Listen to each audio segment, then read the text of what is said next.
Hello everyone, welcome to APAB foodies. আশা করি তোমরা সবাই খুব ভালো আছো।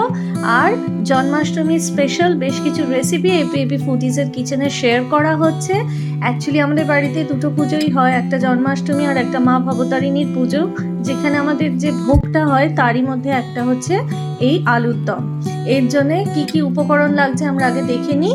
তেজপাতা 3টে লাগবে, 3টে দারচিনি, 3টে ছোট এলাচ, 2টো বড় সাইজের টমেটো, 4 থেকে 5টা মতন কাঁচা লঙ্কা দেবে, যে যেরকম ঝাল খাও দেবে। আর লাগবে আদা বাটা।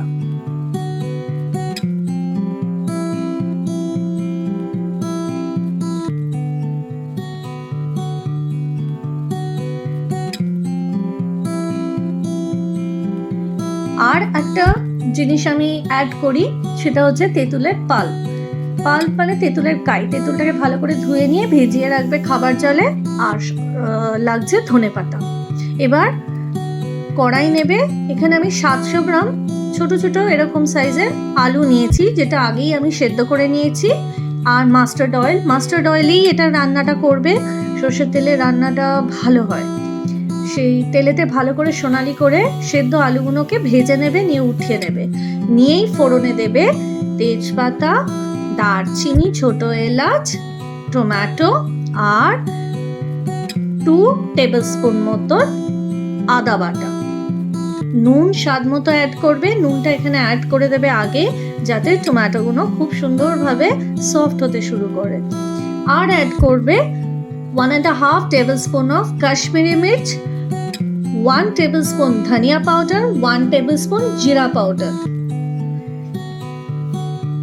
চিনি আমি সবসময় একটু অ্যাড করতে বলবো। 1 টেবিলস্পুন সুগার অ্যাড করবে। আর সবশেষে কাঁচা লঙ্কাটা দেবে। দেওয়ার পর আলুগুলোকে দিয়ে ভালো মতন করে মিশিয়ে নেবে। নেওয়ার পর দেবে ধনেপাতা আর ভালো করে কষাতে থাকবে। যখন দেখবে চারিদিক দিয়ে তেলটা ছেড়ে ছেড়ে আসছে, তখন মানে ঠিক নামানোর আগে আমি বলবো অ্যাড করবে তেঁতুলের কাইটা।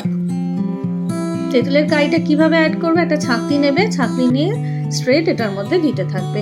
আচ্ছা, এখানে যদি মনে করো একটু জল অ্যাড করতে পারো, কিন্তু এটা শুকনো শুকনো হবে, খুব একটা জল দেবে না, কারণ everything is boiled, everything is cooked. আর সব শেষে 2টো মতন কাঁচা লঙ্কা আরো অ্যাড করে দেবে। তোমরা ফোড়নেও কাঁচা লঙ্কাটা দিয়ে দিতে পারো, আর সব শেষেও অ্যাড করতে পারো। ঝাল যে যেরকম খাও অ্যাড করবে।